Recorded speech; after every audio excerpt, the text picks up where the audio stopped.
बिस्मिल्लाहिर्रहमानिर्रहीम। करियर कारवां से मैं हूँ खालिद इरशाद सूफ़ी और मेरे साथ आज सक्सेस स्टोरी में मेहमान हैं नौजवान वेब डेवलपर मियाँ शहजाद रज़ा। शहजाद रज़ा उर्दू जर्नलिज़म के मोहसिन हैं इस लिहाज से कि इनके डेवलप किए हुए वर्डप्रेस के थीम जो हैं वो बहुत सारी वेबसाइट्स और बहुत सारे अदारे, बहुत सारे जर्नलिस्ट अपने पर्सनल ब्लॉग्स में इस्तेमाल कर रहे हैं। और आप ये जो उर्दू की न्यूज़ पाकिस्तान में और पाकिस्तान के बाहर वेबसाइट्स देख रहे हैं वो इन्हीं के तैयार करदा वर्डप्रेस के थीम पर लाइव है। जी शहजाद, बहुत शुक्रिया आपके वक्त देने का। माशाल्लाह, ये बताएं कि आपने उर्दू जर्नलिज़म के लिए ये जो थीम बनाए और इस वक्त पूरी दुनिया में लाइव हैं वो, तो उर्दू अदब से या उर्दू जर्नलिज़म से आपका क्या ताल्लुक़ है? उर्दू जर्नलिज़म और अदब से ख़ास कोई ताल्लुक़ तो नहीं था। एज़ ए डेवलपर, क्योंकि मैं वर्डप्रेस के थीम्स ही डेवलप करता था, तो शुरू में मुझे अप्रोच किया गया एक उर्दू वेबसाइट्स बनाने के लिए। तो वहाँ से मुझे आइडिया आया कि अगर वर्डप्रेस की उर्दू में साइट बनवाई जा रही है तो उसके ज़ाहिर सी बात है उसमें और लोग भी इंटरेस्टेड होंगे उनको बनाने में।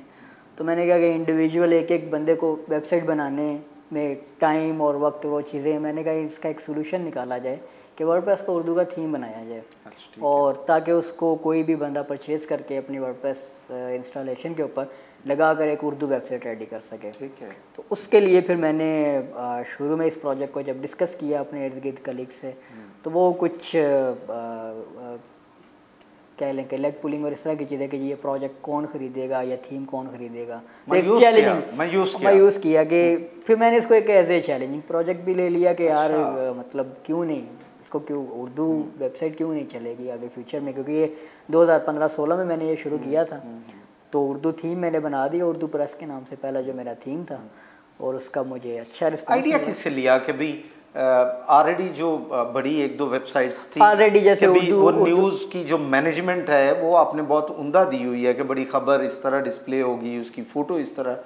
मैंने जो बड़े ब्लॉग्स थे, BBC उर्दू हो गया, उर्दू पॉइंट हो गया, इस तरह के साइट्स के लेआउट्स को स्टडी किया ना। पाकिस्तान भी तब, हाँ, डेली पाकिस्तान वगैरह, मैंने इनको स्टडी किया कि इन्होंने किस तरह से जो है वो न्यूज़ को प्रेजेंट किया हुआ है। लेकिन आपका जो फ्रंट एंड है, सिंस क्या मैं जर्नलिस्ट हूँ, मैं एक कमेंट देता चलूँ कि वो ऐसे ही लगता है कि कोई किसी जर्नलिस्ट और मंजे हुए सहाफ़ी ने ही उसको कंसीव किया है कि उसका फ्रंट एंड कैसा होना। असल में मैंने फीडबैक्स पे काफ़ी काम किया ना। अच्छा। क्योंकि वो शुरू में थीम्स कुछ जर्नलिस्ट ने जब इस्तेमाल किए और जो ऑलरेडी मीडिया में जाहिर सी बात है जो जर्नलिस्ट है या उर्दू लिखने वाला है या कॉलम निगार है उसको पता है चीज़ों का कि किस तरह से होनी चाहिए। तो मैंने फिर उनके फीडबैक्स को काफ़ी इंपॉर्टेंस दी, बार बार उनसे पूछता रहता था लोग जिससे भी बात होती कि यार क्या इसमें आप चाहते हैं मज़ीद इजाफा हो। तो फिर मैंने उन इम्प्रूवमेंट्स को वक्तन फ़वक्तन अपडेट्स के सूरत में थीम्स के ऊपर। स्टाइलो थीम का जो इस वक्त आपका पैकेज है उस पर कितने थीम इस वक्त? 8 उर्दू के थीम है इस वक्त। 8 लेआउट्स हैं और हर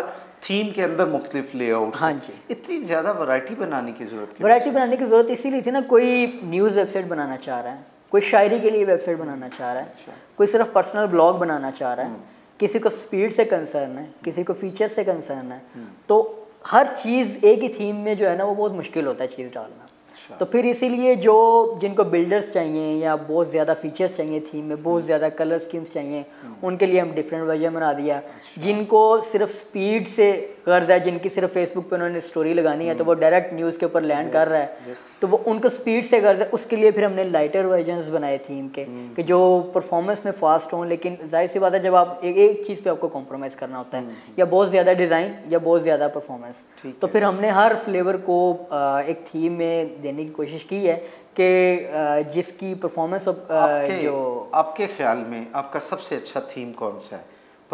स्पीड वाइज कौन सा है उसका ज़रा नाम लीजिए। Speed wise Urdu press light है और जो फीचर रिच है वो उर्दू प्रेस है। वो उर्दू प्रेस है।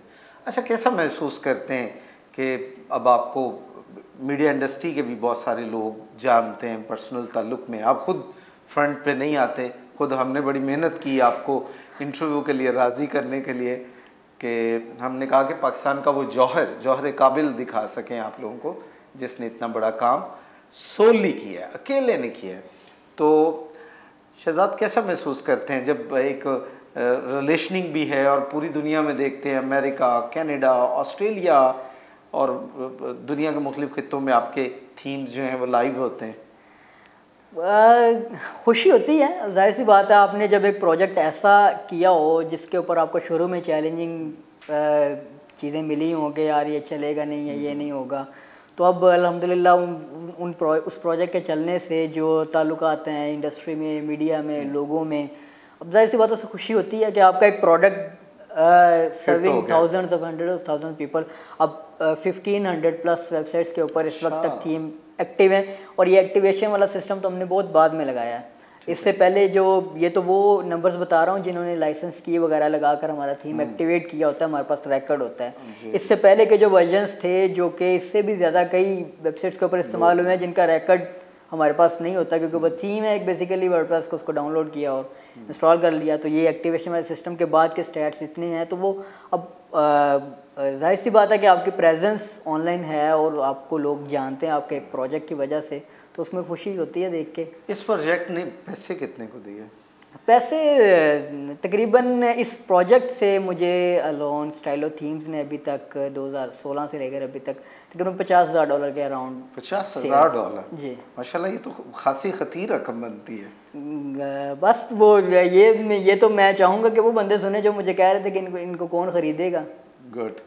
अच्छा ये बताएं, ये कामयाबी का तो जिक्र हमने कर लिया, ये तैयारी में कितना अरसा लगा? ये एक थीम जो पहला मैंने बनाया था उसमें मुझे तकरीबन 1-1.5 माह में मैंने वो डेवलप किया था, जो उर्दू प्रेस का पहला। और डेली कितने घंटे काम करते थे? 8 से 10 घंटे। अच्छा, ठीक है। और उसके बाद फिर जब एक दफ़ा प्रोडक्ट बन गया, उसके बाद उसकी अपडेट्स का तो इतना नहीं होता है इशू, वो तो फिर बाद में आपने फीचर्स 1-2 इजाफी डाल दिए। आपकी क्वालिफिकेशन क्या है? ICS इंटरमीडिएट मैंने किया था स्पीडर college. You are only intermediate? जी। अच्छा, तो फिर ये डेवलपमेंट की तरफ कैसे आना हुआ? इंटरमीडिएट में जब प्रोग्रामिंग हमने पढ़ी थी, सी लैंग्वेज वगैरह में जब हमने काम किया था, तो मेरा प्रोग्रामिंग में इंटरेस्ट बढ़ गया। या एक पर्सनल सवाल है, अगर आप इसका आंसर करना चाहें, आगे पढ़े क्यों नहीं? दिल नहीं किया। अच्छा, कोई फाइनेंशियल बैरियर नहीं? नहीं, मैं असल में तभी मैट्रिक के बाद ही फ्रीलांसिंग कर रहा हूँ। HTML CSS मैंने यूट्यूब से सीख कर मैं तब ही मैट्रिक में ही तकरीबन $800-900 पर मंथ कमा लेता था फ्रीलांसिंग से। माशाल्लाह। तो वो पैसों का इशू मुझे नहीं, लेकिन मैं कॉलेज ख़त्म होने के बाद जब यूनिवर्सिटी कह लें कि जो पर्सनल बहुत सारे लोगों के मिक्स व्यूज़ हैं डिग्रीज़ के बारे में, ये वो मैंने जब करिकुलम देखा और 1-2 लेक्चर्स अटेंड किए इस पर यूनिवर्सिटी में, तो I kind of feel that कि यार उससे ज़्यादा तो ऑलरेडी मैं जानता हूँ, मुझे चीज़ें आती हैं। तो आपकी स्टोरी से फिर हम ये बात अखज़ कर लें कि डिग्री इतनी भी ज़रूरी नहीं है। हाँ, आपको पढ़ना ज़रूर चाहिए, क्योंकि जब आपने कम्युनिकेट करना है और जब आपको बेस का नहीं पता, आपकी कम्युनिकेशन अच्छी नहीं है, तो फ्रीलांसिंग वगैरह वाला काम तो आपके लिए बहुत मुश्किल है ना। ओके, आप बता रहे थे कि यू स्टार्टेड जॉब, तो पहली जॉब ICS कंप्लीट करने के बाद फिर मैंने कहा कि प्रोग्रामिंग और ये चीज़ें सीखने के लिए यूनिवर्सिटी जाने के बजाय मैं कहीं पर जॉब करता हूँ किसी सॉफ्टवेयर हाउस में, जहाँ पर कह लें कि जैसे वो एक पुराना हमारा कंसेप्ट है ना कि एक टायरों वाली दुकान पे पंचर लगाने वाला जो शागिर्द है और वो एक उस्ताद है, उस्ताद से सीखता है और सीखने के बाद वो भी उस्ताद बन जाता है। हाँ, तो मैंने फिर एक सॉफ्टवेयर हाउस ज्वाइन किया। मैं मुस्तकबिल.com वगैरह पे मैंने CV दी और सॉफ्टवेयर छोटे से as a front end developer के लिए मैंने अपनी CV वगैरह दी, और एक कंपनी से मुझे कॉल आ गई, इंटरव्यू के लिए गया। तो डिग्री की ही बात बताने लगा था कि मैंने अपनी वो फाइल पूरी बनाई, उसमें सारे डॉक्यूमेंट्स मेरे इंटरमीडिएट के, मैट्रिक के, और वो EVS एक इंस्टीट्यूट है वहाँ से मैंने शॉर्ट कोर्स भी किया था PHP प्रोग्रामिंग का।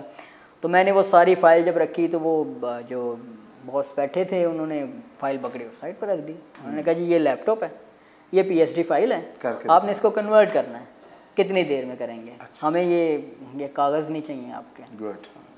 ठीक है, ओके, मुझे काम आता था, मैंने बैठा उधर उनके पास, एक दिन में वो मैंने PSD कन्वर्ट की, दे हायर्ड मी। उन्होंने कहा जी आप सैलरी कितनी एक्सपेक्ट करते हैं? मैंने कहा देखें, अगर मैं सैलरी के लिए आया होता तो मैं तो फ्रीलांसिंग से बड़े अच्छे पैसे कमा रहा हूँ, तो मुझे तो सैलरी लर्न करना चाहते हैं। मैं तो सीखने के लिए आया हूँ कि यार मैं प्रोग्रामिंग मज़ीद सीखूँ सीनियर्स के साथ बैठकर, क्योंकि मेरी अभी फ्रंट एंड HTML CSS और इन चीज़ों में फ्रंट एंड फ्रेमवर्क्स में मैं अच्छा हूँ, तो बैक एंड का तो मुझे इतना एक शॉर्ट कोर्स किया हुआ है, तो मैं चाहता हूँ कि मैं सीनियर्स के साथ बैठ। उन्होंने कहा ठीक है, तो फिर उन्होंने they started with me 18,000 per month 2012 में 18,000 से उन्होंने मुझे स्टार्ट किया कि आप आपको हम एक दो जो प्रोबेशन पीरियड होता है कि उसके बाद आपको एवेलुएट करेंगे, अगर आपका वो अच्छी स्किल्स हैं, आप ग्रो कर रहे हैं हमारे साथ, तो हम आपकी फिर प्रॉपर एज ए जितनी डेवलपर की हम सैलरी होती है हम आपकी वो कर देंगे। तो फिर वहाँ से मैंने 2-3 साल जो जॉब की है, ये सारी प्रोग्रामिंग और फिर चीज़ें मैंने वहाँ पर सीनियर्स से बैठ कर सीखी। अच्छा ठीक है, माशाल्लाह। तो फिर ये जॉब कितना अर्सा की?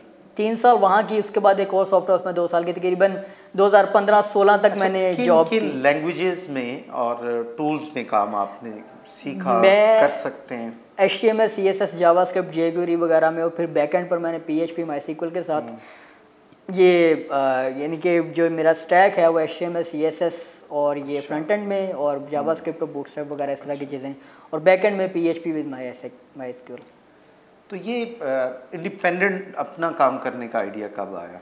अब 2015-16 में जब मैं 4-5 साल हो गए थे मुझे जॉब करते हुए, तो फिर मैंने, अब जाहिर सी बात है सैलरी अच्छी थी मेरी तब भी, तकरीबन 1 लाख के अराउंड हो गई थी एज ए, क्योंकि मैंने फिर वर्डप्रेस डेवलपमेंट स्टार्ट कर दी ना। वर्डप्रेस की कोर से मैं नॉर्मल जो कोर डेवलपर से, वो दूसरे वर्डप्रेस के थीम्स बनाने वाला जो सेक्शन था हमारे सॉफ्टवेयर हाउस में, मैंने वहाँ ज्वाइन कर लिया, अपग्रेड कर लिया कि HTML, CSS से निकल कर मैंने कहा कि यार वर्डप्रेस के थीम्स में उनके चला गया। तो वहाँ पर मुझे आइडिया आया कि यार मतलब अगर मैं सैलरी, क्योंकि सैलरी पर आप लिमिटेड है ना, सैलरी आपकी अगर 1.5 लाख 2 लाख भी पाकिस्तान में हो गई है तो वो एक लिमिट है ना, वो बैरियर है आपका। आप और फिर उसके बाद आपने 8 से 10 घंटे उस कंपनी को देने हैं, बैठना है, जो टास्क असाइन किए गए आपको अपने सारे करने हैं। मैंने कहा अगर मैं ये कर रहा हूँ तो क्यों ना अपना भी एक स्टैंड, अपना प्रोजेक्ट कोई बनाऊँ, कोई अपना बिजनेस शुरू करूँ, ताकि फ्यूचर में इसकी एक्सपेंशन का भी स्कोप हो। और पहला आपका प्रोजेक्ट क्या था? यही था कि ये स्टाइलो थीम ही था या इसके अलावा था कोई? स्टाइलो थीम से ही मैंने शुरू किया। अच्छा, फिर आपने जब ये चैलेंज लिया तो इसी को आपने अपना, हाँ, वो पर्सनली फ्रीलांसिंग तो अपने नाम से कर रहा था, प्रोजेक्ट्स मेरे पास जो मैं कर रहा होता था। तो उसके बाद जब मैं वहाँ से निकला जॉब से, तो मैं और साथ कुछ दोस्त थे, हमने ये इंक्यूबेशन सेंटर्स में जो होता था माइक्रोसॉफ्ट में अप्लाई किया। अच्छा, ये अरफा क्रीम सॉफ्टवेयर टेक्नोलॉजी पार्क में। तो हमें वहाँ पर 6 माह के लिए इंक्यूबेशन सेंटर में जगह मिल गई। तो एक जॉब से निकलने के बाद एक बंदे के लिए सबसे बड़ा खर्चा यही होता है कि अगर अपना ऑफिस बनाना है तो आपने वो ऑफिस का खर्चा, चीज़ें, और ये चीज़ें बड़ी काउंट। तो हमने इसी का सोल्यूशन निकाला कि किसी इंक्यूबेशन सेंटर के पास जाएं जो हमें एंटरटेन करें, और उसके बाद जब हम एक स्टेबल लेवल पर आ जाएं उसके बाद, तो वो बड़ा अच्छा हमारे लिए अपॉर्चुनिटी थी। माइक्रोसॉफ्ट वाली 6 माह की, हमने 6 माह में वो मुफ्त में ऑफिस और वो उनकी फैसिलिटीज़ और माइक्रोसॉफ्ट की टेक्नोलॉजीज़ चीज़ें हमें मिल गई। तो वहाँ से फिर हमने अपना स्टार्ट किया, अपनी फ्रीलांसिंग के प्रोजेक्ट्स भी किए कुछ। ये फिर स्टाइलो थीम्स पे मैंने प्रॉपर टाइम दिया, थीम्स, एक थीम से फिर 4 थीम तक मैंने उस 6 माह के दौरान 4 थीम में आ गया हुआ था। फिर उसके बाद मैंने, जब वहाँ से हमारा टाइम ख़त्म हुआ, उसके बाद हमने कैवेलरी ग्राउंड में मैंने अपना पहले ऑफिस बनाया, और वहाँ से फिर हमने प्रॉपर अपना शुरू कर लिया कुछ दोस्तों के साथ मिलकर अपने इसी प्रोजेक्ट। अच्छा, अभी स्टाइलो थीम का जो प्लेटफॉर्म है, आपकी कंपनी का नाम भी, अभी आप कौन कौन सी सर्विसेज ऑफर कर रहे हैं? वेब डेवलपमेंट और मोबाइल ऐप्स डेवलपमेंट, ठीक है, और वर्डप्रेस के कस्टम थीम्स और प्लगइन्स। अच्छा। अब स्टाइलो थीम्स पर जो हम थीम सेल कर रहे हैं, ये तो उर्दू के थीम्स हैं मोस्टली, यही हैं, लेकिन एज ए डेवलपर हमारी कंपनी ये जो थीम फॉरेस्ट पर थीम्स हैं, या जो बड़े थीम्स हैं, इनके लिए कस्टमाइज्ड, इनके कुछ मॉड्यूल्स पे काम कर रहे होते हैं, या कुछ बिजनेसेस हमसे कस्टम थीम अपने क्रिएट करवाते हैं अपनी रिक्वायरमेंट के अकॉर्डिंगली, क्योंकि जाहिर सी बात है ये जो बने बनाए हमारे थीम्स हैं, ये हर किसी की रिक्वायरमेंट पे फिट नहीं बैठते। तो बड़ी कंपनीज, बड़े ब्रांड्स हैं, बड़े एंकर्स हैं, उनके फिर कस्टमाइज्ड चीज़ें चाहिए होती हैं उन्हें, कि वो उसी थीम के साथ नहीं जाना चाह रहे होते। कुछ जिक्र करेंगे कि इस वक्त आपके कस्टमाइज कौन से? कॉन्फिडेंशियल चीज़ें, वो इतना वो नहीं। अच्छा, चले ठीक है, उनको तो कॉन्फिडेंशियल नहीं रखें। अच्छा ठीक है, नहीं आपके प्रोजेक्ट हैं तो अच्छा। नहीं, वो असल में है ना कि वो प्रोजेक्ट इस तरह के हैं नहीं कि हम उनको डिस्कस करें। ओके ठीक है, मुख्तलिफ वेबसाइट्स के लिए काम आपने किया हुआ है। अच्छा शहजाद, ये बताइए मुझे कि आपका फ्यूचर प्लान्स क्या है एज ए IT बिजनेस में, कहाँ जाना चाहते हैं? हम कुछ नए प्रोडक्ट्स पे काम कर रहे हैं जिसमें ई-कॉमर्स सोल्यूशन हैं, वर्डप्रेस के और मोबाइल के, ठीक है, और उर्दू थीम्स तो हमारी एक लिमिटेड मार्केट है, ठीक है। उर्दू थीम्स हमारे एशिया में और यही इसी जगह पर इस्तेमाल हो सकते हैं ना, बहुत ज़्यादा स्केलेबल थिंग ये नहीं है। तो हम थीम फॉरेस्ट वगैरह पर ये इधर उधर जो काम करते हैं, तो हमने अब एक अपना प्लेटफॉर्म लॉन्च करने का सोचा हुआ है जिसमें हम कस्टमाइज्ड थीम इंग्लिश के और कुछ प्लगइन्स और कुछ टेम्पलेट किट्स होती हैं, जैसे एक एलिमेंटर प्लगइन है, उसके कुछ टेम्पलेट किट्स पैक्स इस तरह के ना हमारा एक आइडिया है, हम उसके ऊपर काम कर रहे हैं। इंटरनेशनली हम उसको उसकी तरफ जाना चाह रहे हैं कि फ्यूचर में हम as a not only theme selling company, हम जो है वो जैसे थीम फॉरेस्ट एक मार्केट प्लेस है, हम भी कुछ इसी तरह का चाह रहे हैं कि हमारा भी कोई एक मार्केट प्लेस टाइप चीज़ हो जहाँ पर डिफरेंट डेवलपर्स अपने प्रोडक्ट्स या अपने सर्विसेज या अपने थीम्स जो है वो रख कर सेल कर सके। लेकिन उससे पहले हमें अपने प्रोजेक्ट को खुद ही स्केल करना है, उसको इस लेवल तक लेकर आना है कि उसके ऊपर ट्रैफिक और वो चीज़ें उस तरह की ऑडियंस मौजूद हो, ताकि हम फिर जो यहाँ पर हमारे लोकल डेवलपर्स हैं, अच्छे डेवलपर्स हैं जिनको अपॉर्चुनिटी नहीं मिली या जिनका कह लें बिजनेस माइंड अभी नहीं है, सॉफ्ट हाउसेस में लगे हुए हैं, बड़े अच्छे मेरे जानने वाले दोस्त हैं, तो फिर उनको आहिस्ता आहिस्ता करेंगे इस चीज़ के ऊपर, प्रोडक्ट्स डेवलपमेंट की तरफ लेकर आएंगे कि उनके प्रोडक्ट्स बनाकर हम अपने प्लेटफॉर्म पर रख कर और उनको सेल आउट करें और इस तरह की चीज़ें। अच्छा शहजाद, ये बताइए आपकी तरह आईटी में जो मुख्तलिफ फील्ड्स आईटी की हैं, स्पेशली सॉफ्टवेयर डेवलपमेंट और वेब डेवलपमेंट में जो नौजवान आपकी तरह पैशनेट हैं, उन्हें मंजिल तक पहुंचने में या इंडिपेंडेंट अपने सॉफ्टवेयर हाउस बनाने में कोई मशवरा दें कि आसानी कैसे हो सकती है? असल में सबसे पहला स्टेप जो होता है ना वो डिफ़िकल्ट होता है डिसीजन लेना, कि एक सैलरी आपकी मंथली आ रही, क्योंकि मेरे बड़े सारे दोस्त हैं जो अभी डेवलपर एज ए डेवलपर काम कर रहे हैं, और ख़ासकर जो फैमिली वाले बंदे होते हैं उनके लिए बहुत ये टफ़ डिसीजन होता है। मैंने जब डिसीजन लिया था, मेरी ना कोई फैमिली थी, शादी वगैरह कुछ नहीं थी, मतलब फारिग था, तो मुझे पैसे आए ना आए तो मुझे फ़र्क नहीं पड़ रहा था। लेकिन अब अगर मैं सोचूं कि अब मैं बीवी बच्चे हैं तो मैं अब कोई स्टेप लेने का सोचूं तो मुझे सोचना पड़ता है कि यार अब जाहिर सी बात है जो सैलरी पर लोग लगे हुए हैं उनकी बैकएंड पर जो खर्चे हैं मंथली, तो अगर वो स्टार्टअप में जब आते हैं या अपनी कंपनी शुरू करने की तरफ आते हैं तो वो इट्स अ हार्ड स्टेप के शुरू में तो फिर इनकम आपको वो एक्सपेक्टेड नहीं होती ना, शुरू में तो आपने इनपुट देनी होती है अपनी। जैसे शुरू में हमने 6 माह 1 साल तो सिर्फ डेवलपमेंट की है, चीज़ों पे लगाए हैं, अपनी जेब से लगाए हैं, फ्रीलांसिंग करके उधर से पैसे इधर प्रोजेक्ट में लगा लिए। तो सबसे पहला स्टेप आप ये देख लें कि आपने अपनी ईज़ के ऊपर काम करना। अगर आप स्टेप ले लें और पीछे से भी टेंशन है, यार अब बच्चे का दूध ख़त्म है, अब उसके पैम्पर नहीं है, बेसिक नेसेसिटीज़ है ना, रेंट देना घर का या बिजली का बिल आ गया, और वो उन झमेलों में जब आपका दिमाग फंसा होगा ना तो फिर आप क्या कहना है कि जो अभी नौजवान हैं जो बैचलर हैं वो ये इनिशिएटिव उनको तो ज़रूर लेना चाहिए, उनको ज़रूर रिस्क, क्योंकि यही तो लाइफ है रिस्क लेने की, क्योंकि इसके बाद जब आप जिम्मेदारियों में पड़ जाते हैं उसके बाद रिस्क लेने वाली लाइफ आपकी ख़त्म हो जाती है। बिल्कुल ठीक है। और फिर तब उसके बाद आप रिस्क तभी ले सकते हैं जब आपकी एक इनकम स्ट्रीम चल रही हो। अगर आप जॉब पर हैं तो आप साथ फ्रीलांसिंग करें पहले, ठीक है, फ्रीलांसिंग करें, वहाँ से आप अपना एक परमानेंट इनकम सोर्स जनरेट करें, ताकि आपकी एक जो आपके घर का किचन डिस्टर्ब ना हो। कि अगर आप स्टेप ले रहे हैं, आप जॉब छोड़ रहे हैं, रिज़ाइन कर रहे हैं और आप अपनी कंपनी बना रहे हैं, तो आपकी एक इनकम स्ट्रीम इतनी हो कि आपकी जो बैकएंड पर मसाइल हैं वो आपके दिमाग पर हावी ना हो, आप खुल के अपने प्रोजेक्ट को टाइम दे सकें। और फिर प्रोजेक्ट कोई भी डिजिटल आप चूज़ कर लें। डिजिटल प्रोडक्ट्स में मैं तो एक अरसे से कर रहा हूँ काम प्रोडक्ट्स पे, वर्डप्रेस के प्रोडक्ट्स बनाए हैं, डिजिटल प्रोडक्ट्स वैसे एलएमएस सॉल्यूशंस और इस तरह की चीज़ें हमने बनाई हुई हैं, ई कॉमर्स सॉल्यूशंस कस्टम बनाए हुए हैं, सीआरएम वगैरह इस तरह की चीज़ों पे काम कर रहे होते हैं।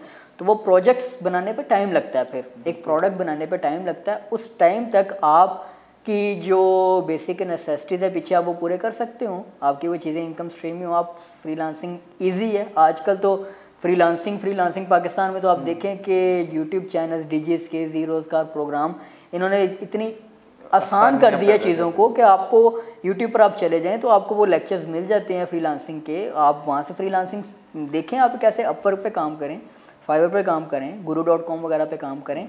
आप फ्रीलांसिंग जॉब के साथ फ्रीलांसिंग, क्योंकि टफ़ होगा शुरू में, आप कहेंगे मैं जॉब पर टाइम दे रहा हूँ, मैं फ्रीलांसिंग पर भी टाइम दूँ, क्योंकि वो फिर ईजी केक तो कुछ भी नहीं है ना, इजी मनी तो वो ये ख्वाब ही हैं, चीज़ें हैं, आपको फिर स्ट्रगल करनी पड़ती है। अपनी जॉब आवर्स से एक्स्ट्रा आवर्स आपको फिर उधर लगाने पड़ेंगे, फिर उसके बाद आप आहिस्ता आहिस्ता जॉब स्किप करें, फ्रीलांसिंग से अपनी रेवेन्यू जब आपकी स्टेबल है उसके बाद आप फिर अपने प्रोडक्ट्स बनाएं, या अपना सॉफ्टवेयर, अगर आपकी फ्रीलांसिंग प्रोफाइल ही अच्छी बन गई है तो आप अपना सॉफ्टवेयर उसे ईजिली बना सकते हैं। आप नीचे छोटे डेवलपर्स रखें, डिज़ाइनर्स रखें अपने पास, वहाँ से आप प्रोजेक्ट्स पकड़ें। अब आप वर्क पर कंपनीज़ भी हैं ना, तो वो कंपनीज़ कैसे बनती हैं, शुरू में डेवलपर्स जो काम कर रहे हैं वो जब उनका पोर्टफोलियो बढ़ता है, उनके पास प्रोजेक्ट्स बढ़ते हैं, तो वो अपने सॉफ्टवेयर हाउसेज बना लेते हैं।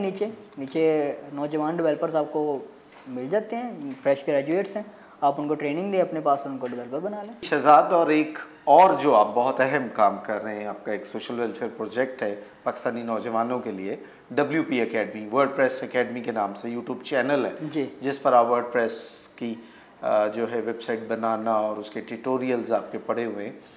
तो ये आइडिया कैसे आया और इसके पीछे सोच क्या थी? इसके पीछे सोच भी मेरे लर्निंग के ईयर से जुड़ी हुई है। क्योंकि जब मैं, अब आपको बताया, जैसे मैंने इंटरमीडिएट के बाद ही डेवलपमेंट सॉफ्टवेयर हाउस में ज्वाइन कर लिया और मैंने कोशिश की कि मैं सीखूं। तो सीखने के लिए जाहिर सी बात है, जब आप एज ए डेवलपर काम कर रहे हैं, बहुत सारी चीज़ें आपको जो नहीं पता होती आप ढूंढते हैं, सर्च करते हैं। तो मैं लेक्चर्स देखता था, यूट्यूब पर प्रोग्रामिंग के लेक्चर्स वगैरह देखता था, जहाँ से मेन मेरा सीखने का जो सोर्स है मेरा भी वो यूट्यूब है। तो यूट्यूब से जब मैं लेक्चर्स वगैरह देखता था तो मोस्टली जितने भी लेक्चर्स मुझे मिलते थे सारे इंग्लिश में मिलते थे, या यूडेमी पर भी चला जाता था तो इंग्लिश में कोर्सेज मिलते थे। तो अब मेरी इंग्लिश अंडरस्टैंडिंग कॉलेज लेवल से या स्कूल लेवल से अगर अच्छी थी तो मैंने चीज़ें सीख ली। लेकिन मैं अपने इर्द गिर्द देखता था ऐसे बच्चे जिनको वो इंग्लिश की अंग्रेजी से नहीं है, तो वो कैसे सीखेंगे, यानी कि उर्दू में तो वो लेक्चर्स होते ही नहीं थे तब उस ज़माने में, और होते भी तो बहुत कम होते थे, और अगर होते भी थे तो वो ऐसे होते थे कि वो उनका कंटेंट ऐसा नहीं होता था कि उनको देखा जाए या उनसे कुछ सीखा जाए। तो फिर मैंने ये सोचा कि मैं जो खुद दिन ब दिन चीज़ें सीखता हूँ इनकी मैं वीडियोज़ बना के यूट्यूब पर डाल दिया करूँ। तो मैंने क्या किया, शुरू में जो चीज़ मैं लर्न करता था, जो मैं कोड कर रहा हूँ, जो प्रोग्रामिंग कर रहा हूँ, मैं उसके आहिस्ता मैंने वो वीडियो बना के मैंने यूट्यूब पर डाल देनी। तो वो जब मेरी वीडियोस को पसंद किया लोगों ने और उसके ऊपर जो मुझे रिमार्क्स मिले, क्योंकि उर्दू में उस तरह का कंटेंट किसी को मिला ही नहीं था अभी तक, तो उसके फीडबैक से मैंने सोचा मैं क्या कितनी दुनिया भी बैठी है जिनको इन चीज़ों की ज़रूरत है। तो फिर मैंने सोचा कि मैं इन लेक्चर्स को कंटिन्यू करूं। तब मेरा एग्जिट क्लब के नाम से एक प्लेटफॉर्म होता था, अपनी एक वेबसाइट होती थी, चैनल भी एग्जिट क्लब के नाम से होता था। फिर बाद में जब 2015-16 में मैंने ये थीम्स डेवलपमेंट, उसके बाद 2-3 साल में फिर कट ऑफ हो गया लेक्चर्स बनाने के बाद। फिर जब मैं ये थीम बन गए और फिर मैंने सोचा, मैंने कहा यार वर्डप्रेस के डेवलपमेंट की भी मैं चीज़ें सिखाऊं। फिर ये वर्डप्रेस से इंस्पायर्ड वर्डप्रेस WP अकेडमी के नाम से मैंने ये चैनल, वही जो चैनल था पुराना, उसको कन्वर्ट कर लिया। और उसके बाद फिर मैंने इसके ऊपर प्रॉपर थीम डेवलपमेंट के, प्लगइन डेवलपमेंट के, without using any code WordPress website बनाने के लेक्चर्स, और इसके अलावा HTML, CSS, PHP, jQuery, JavaScript, इन प्रोग्रामिंग लैंग्वेजेस के भी सारे प्रॉपर कोर्सेज मैंने बनाकर लॉन्च कर दिए यूट्यूब के ऊपर। और फिर इसको चैनल को रिकग्नाइजेशन मिली मुझे, और अब अल्हम्दुलिल्लाह 60,000 के करीब सब्सक्राइबर हो चुके हैं उसके ऊपर, जो डेली बेसिस पर बढ़ रहे हैं। और उसमें मैं कोशिश करता हूँ कि अब मोस्टली जितना मेरा फ्री टाइम मुझे मिलता है उसमें कोई ना कोई वीडियो, कोई ना कोई कोर्स बनाकर डालता रहूँ, ताकि उससे यंग जनरेशन का फ़ायदा होता रहे। जो इस फील्ड में आना चाह रहे हैं उनको चीज़ें सीखने के लिए आसानी मिले और अपनी नेटिव लैंग्वेज में वो चीज़ें सीखें, सीखने के बाद इजीली ऑनलाइन काम कर सकें। हम अपने प्लेटफॉर्म से और मैं ज़ाती हैसियत से भी आपका बड़ा शुक्रगुजार हूँ कि आपने पाकिस्तानी नौजवानों के लिए ये जो आपकी WP अकेडमी है इस पे काम किया और अपना बहुत कीमती वक्त देते हैं। नौजवान जो हमारे आज के इस प्रोग्राम को देख रहे थे, मैं उम्मीद करता हूँ कि उन्हें एक तो शहजाद साहब की कहानी से यकीनी तौर पे आज मिला होगा कि अगर वो चाहें आगे बढ़ने के लिए तो उन्हें रिस्क लेना चाहिए। ख़ुसूसन IT के नौजवान शहजाद की कहानी से ज़रूर सीखें। इनकी जो YouTube चैनल है WP अकेडमी, उसकी वीडियोस बाकायदगी से देखें। आई होप कि आप भी एक शानदार करियर की जो मंजिल है उस तक पहुंच जाएंगे। मुझे दीजिए इजाज़त। अल्लाह हाफ़िज़।